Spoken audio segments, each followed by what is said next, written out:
ఓం నారాయణ ఆది నారాయణ. ఓం నారాయణ ఆది నారాయణ ఛానల్ను ఆదరిస్తున్న గురు బంధువులకు స్వాగతం, సుస్వాగతం. ఓం నారాయణ ఆది నారాయణ. ఓం శ్రీ భగవాన్ వెంకయ్య స్వామి నమః. ఆశ్రిత జనరక్షకుడు, దీనజన బాంధవుడు శ్రీ భగవాన్ వెంకయ్య స్వామి వారి పాద పద్మములకు నా ప్రణామములు. సమస్త సగుణ రూప నిర్గుణ రూప గురుదేవుల పాద పద్మములకు నా నమస్సుమాంజలి. అవధూత శ్రీ భగవాన్ వెంకయ్య స్వామి వారి అనుగ్రహంతో, సమస్త గురుదేవుల ఆశీస్సులతో శ్రీ మొగలచెర్ల దత్తాత్రేయ స్వామి వారి జీవిత చరిత్ర పారాయణ భాగం 50. ఓం శ్రీ గణేశాయ నమః. ఓం శ్రీ సరస్వతి నమః. ఓం శ్రీ గురుభ్యో నమః. ఓం నారాయణ ఆది నారాయణ.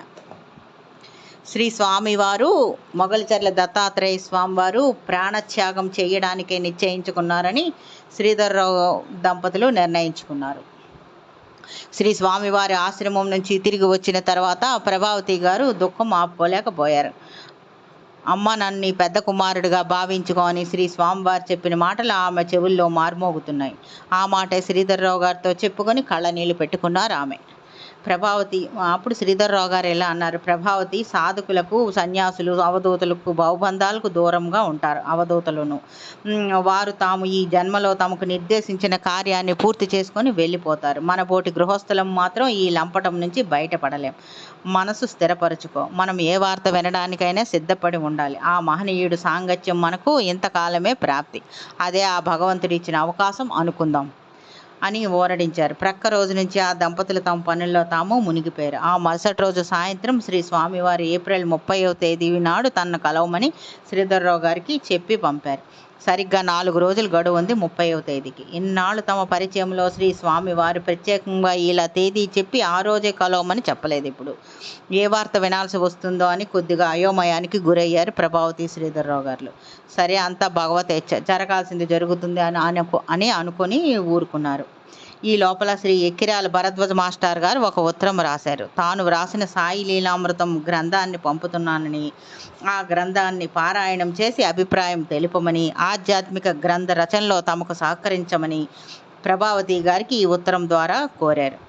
ప్రభావతి గారు తమ జవాబులో ఇలా రాశారు. శ్రీ స్వామివారి గురించి వివరముగా తెలియజేసి తానిప్పుడు రచనలు చెయ్యడం దాదాపుగా మానుకున్నానని, సాయి లీలామృతాన్ని పారాయణ చేసి అభిప్రాయం త్వరలోనే తెలుపుతానని, వీలైతే భరద్వాజ్ మాస్టర్ గారిని ఒకసారి మొగలచెర్లకు వచ్చి శ్రీ స్వామివారిని దర్శించమని వినయముగా రాశారు. మాస్టర్ గారు కూడా త్వరలోనే వస్తానని జవాబు రాశారు ఆమెకు. ఆ రోజుకి ప్రభావతి గారికి తెలీదు, శ్రీ భరద్వాజ్ మాస్టర్ గారు వెలిగించిన శ్రీ షిరిడి సాయిబాబా జ్యోతి ఆంధ్ర రాష్ట్రం నలువైపులా దేదీప్యమానంగా వెలుగును విరజిమ్ముతుందని, శ్రీ భరద్వాజ్ మాస్టర్ గారి ఆధ్వర్యంలో ఏర్పడిన శ్రీ సాయిబాబా మిషన్ ఎన్నో కార్యక్రమాలను చేపడుతుందని, వారి సాయిబాబా పక్షపత్రికలోనే శ్రీ మొగలచెర్ల దత్తాత్రేయ స్వామి వారి చరిత్రను ధారావాహికంగా తాను రాయబోతున్నానని ఆమెకు తెలియదు. ఆ టైంలో స్వామివారు అన్నారు కదా, అమ్మ నీవు నా చరిత్ర రాస్తావు కదూ, నువ్వే రాస్తావులే అని శ్రీ స్వామివారి పలికిన పలుకులు ఆ తర్వాత కాలంలో శ్రీ భరద్వాజ్ మాస్టర్ గారు స్ఫూర్తితో నిజమయ్యాయి. తెలుగు ప్రజలకు అవధూతల చరిత్రలను పరిచయం చేసిన శ్రీ భరద్వాజ్ మాస్టర్ గారికి మనం ఎంతగా రుణపడి ఉన్నామో కదా. అవధూతల చరిత్రలు పరిచయం చేసిన మాస్టర్ గారికి ఏప్రిల్ 30వ తేదీ నాడు శ్రీ స్వామివారు తమను కలవమని చెప్పిన మరుసటి రోజు అనమాట, ఒంగోలు నుంచి కొంతమంది అధ్యాపకులు, ఇతర ప్రభుత్వ ఉద్యోగులు ఒక బస్సు వేసుకొని శ్రీ స్వామివారిని దర్శించాలని మొగలచెర్లకు వచ్చారు. ముందుగా తెలపకుండా ఉన్న పలాన్ని వచ్చేస్తే ఎలా అని శ్రీధర్రావు గారు వాళ్ళని సున్నితంగా అడిగి శ్రీ స్వామివారు ఎవరిని కలవద్దన్నారని చెప్పిన వైనం వాళ్ళకి తెలియజేశారు. వాళ్ళందరూ యుక్త కంఠంతో ఇలా అన్నారు, ఇంత దూరం వచ్చాం, అక్కడి దాకా వెళ్దాం, మా ప్రాప్తం ఎలా ఉంటే అలా జరుగుతుందని అన్నారు. శ్రీధర్రావు గారు సరేనని చెప్పి అదే బస్సులో వాళ్ళతో పాటు ఆశ్రమానికి వెళ్ళారు. ఆశ్రమం బయట ప్రధాన ద్వారానికి కొద్ది దూరంలో శ్రీ స్వామివారు నిలబడి ఉన్నారు. పాదుకులు ధరించి దండకమండలాలు చేతబోని అచ్చం మహర్షిలా గోచరించారు. వచ్చిన వారందరూ బస్సు దిగి శ్రీ స్వామివారిని చూసి చేతులు జోడించి దగ్గరకు వచ్చి పాదాలకు నమస్కారం చేయబోయారు. పాద నమస్కారాలు వద్దని సైగ ద్వారా వారించి కొద్ది నిమిషాల పాటు నిలబడి కళ్ళతోనే తాను వెళ్తున్నట్లుగా సంకేతం ఇచ్చి ఆశ్రమం లోపలికి వెళ్ళిపోయారు. మళ్ళీ అందరూ బస్సు ఎక్కి శ్రీధర్రావు గారిని వారింటి వద్ద దింపుతూ మాకు ఇంతే ప్రాప్తం, మహనీయుడు దర్శనానికి నోచుకున్నాం, వాక్కు వినలేకపోయాం అన్నారు. శ్రీధర్రావు గారు చిరునవ్వు నవ్వి వారికి వీడ్కోలు చెప్పి పంపించారు. శ్రీధర్రావు గారికి ఎంత ఆలోచించినా అర్థం కాని విషయం ఏమిటంటే, శ్రీ స్వామివారు సరిగ్గా వాళ్ళు వచ్చే సమయానికి ఆశ్రమం బయటకు వచ్చి నిల్చుని ఉన్నారే, ఆయనకు ముందుగా వీరందరూ వస్తున్న సంగతి తెలియదు కదా. అదే సాధకుడికి సంసారికి ఉన్న తేడా. అవధూతల అంతరంగాన్ని అంచనా వేయడం కష్టతరం. శ్రీ స్వామివారు ఏప్రిల్ 30వ తేదీ నాడు తన కలవమని శ్రీధర్రావు దంపతులకు చెప్పి పంపారు. ఆ రోజు ఉదయం శ్రీధర్రావు ప్రభావతి గారితో పాటు వారు రెండవ కుమారుడు ప్రసాద్ కూడా ఆశ్రమానికి వెళ్ళాడు. కొద్దిసేపు బయట వేచి ఉండగానే శ్రీ స్వామివారు తలుపు తీసుకొని బయటకు వచ్చారు. వీళ్ళని చూడగానే నవ్వి వచ్చారా అన్నారు. కొద్ది దూరంలో నిల్చున్న ప్రసాద్ దగ్గరకు వెళ్ళి మొహంలో ముఖం పెట్టి ఎవరు ప్రసాదా అన్నారు. అవును స్వామి అన్నాడు అతను. చూసావా, నిన్ను దగ్గరగా చూస్తేనే పోల్చుకోలేకుండా ఉన్నాను. చూపు కూడా మందగించింది. మీ అమ్మ నాన్నకు చెప్పరాదు, స్వామివారికి చూపు కూడా కనబడటం లేదు, ఇంకా ఆయన సజీవ సమాధి చేయమని అని అన్నారు పెద్దగా నవ్వుతూ. మీరు మాట్లాడుకోండి స్వామి ఆ విషయాలు అన్నాడు ప్రసాద్. శ్రీ స్వామివారి వెనక్కి వచ్చి శ్రీధర్రావు గారు ప్రభావతి గారిని కూర్చోమని చెప్పి తాను వారికి ఎదురుగా పద్మాసనం వేసుకొని కూర్చుని ఉన్నారు. అప్పుడు ఆ దంపతులు గమనించారు. శ్రీ స్వామివారు రెండు తొడల మీద అరచెయ్యంత మేర చర్మం కమిలి లేచిపోయి పుండులాగా ఎర్రగా కనబడుతుంది. ఏంది స్వామి ఆ పుండు అని అడిగారు శ్రీధర్రావు గారు. అది సిద్ధాసనం వేసి వేసి అలా పుండులాగా మారిపోయింది, అదేం చేస్తుంది అన్నారు స్వామివారు అరచేతితో అక్కడ తడుతూ. భరించడానికి కొద్దిగా ఇబ్బందిగా ఉన్నా సరే స్వామివారు పట్టించుకునే స్థితిలో లేరు. ఆయన దృష్టిలో అది సమస్యే కాదన్నట్లుగా ఉంది. ఈరోజు వైశాఖ మాసం పాడ్యమి, శుక్రవారం, ఇక నేరుగా విషయంలోకి వస్తాను అని అన్నారు స్వామివారు.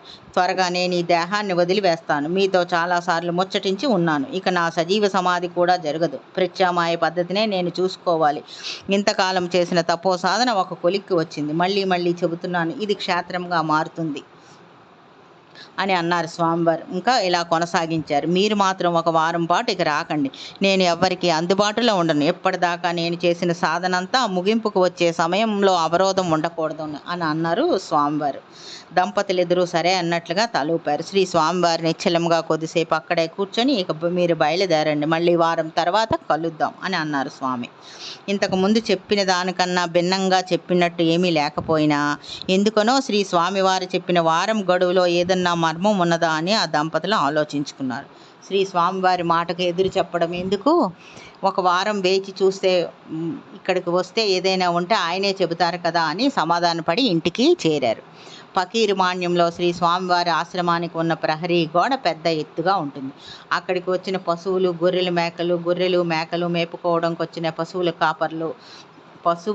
మేకలు గొర్రెలు మేపుకోవడానికి వచ్చే పశువుల కాపర్లు కుతూహలం కొద్దీ గోడ మీదుగా లోపలికి తొంగి చూడడం ఒక అలవాటు. ఒక్కొక్కసారి శ్రీ స్వామివారు స్నానం చేస్తూనో పచారులు చేస్తూనో కనబడుతూ ఉంటారు. ఎప్పుడన్నా శ్రీ స్వామివారు వీళ్ళని చూడడం జరిగితే పలకరింపుగా నవ్వేవారు. మరీ ఉల్లాసంగా ఉంటే ఇలా మాట్లాడేవారు పల్లెటూరి యాసలోనే. ఏం బాగున్నారా, ఏ ఊరు మనది అని అడిగేవారు. కొన్ని నిమిషాల పాటు వాళ్ళతో ముచ్చటించి లోపలికి వెళ్ళేవారు. వాళ్ళకి పట్టరాని ఆనందంగా ఉండేది. 1976 మే నెల 1వ తేదీ నుంచి పశువుల కాపర్లకు కూడా శ్రీ స్వామివారి దర్శనం కలగలేదు. ఒకసారి మాత్రం శ్రీ స్వామివారి బావి వద్దకు వచ్చి స్నానం చేసి వెళ్ళారు.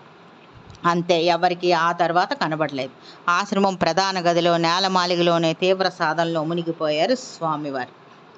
శ్రీధర్రావు ప్రభావతి గారులకు ఈ వారం రోజుల పాటు ఇంటి పనులతోటే సరిపోయింది. నిరంతరము శ్రీ స్వామివారి ఆలోచనలో ఉండే ఆ దంపతులకు చిత్రంగా లౌకిక వ్యవహారాలకు పరిమితమయ్యారు. ఆ దంపతులు వాళ్లకు మళ్ళీ శ్రీ స్వామివారి గురించి వచ్చిన వార్త మే నెల 6వ తేదీ నాడే. ఓం నారాయణ, ఆది నారాయణ.